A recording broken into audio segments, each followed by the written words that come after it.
y'all doing? Hey, I just got some corn from my uncle.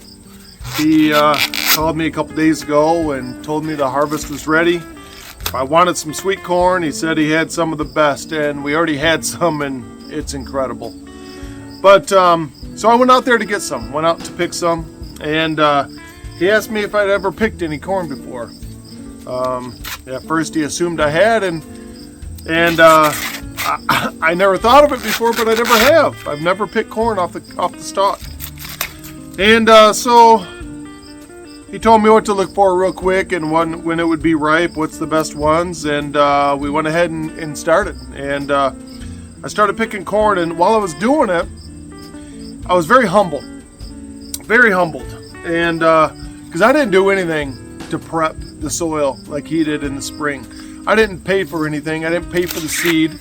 I didn't pay for the fertilizer. I didn't pay and spend any time weeding his garden.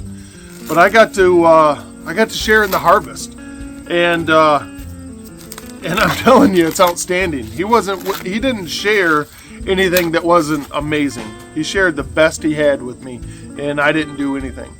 But while I was doing it, while I was picking it, it reminded me of Ruth, and how Ruth with Boaz, how she went out to pick in his fields, and he informed his workers to leave some. Don't pick everything. Leave some for her.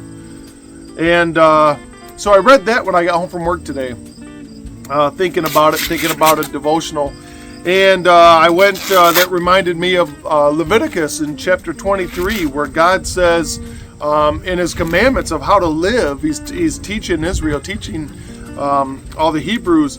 He's teaching them the laws and the things to do, His ways.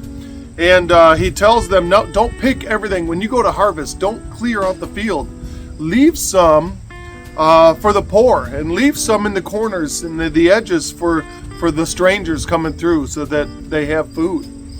And it just hit me, man. Just one of those times it just hit me that we serve a merciful God. His mercies are new every day. We know that verse from the New Testament. And man, it's true. God is so good to us. He always provides for us, and he provides the best. It just hit me. Like I said, it was humble, picking the corn that I didn't invest in, but my uncle allowed me to come and have some. So I want to remind you to be merciful to people. Find ways to be kind. Go out of your way to be generous with them. Don't harvest and don't take everything that you get, that God gives you, for yourself. Give some back. Find ministries to pour into and help people, because there's a lot of people who need help. We know that, but in all honesty, we need to be reminded from time to time. So be merciful, because our God is merciful, and He's been merciful to us. Have a great day, Dexter Lake. We'll see you.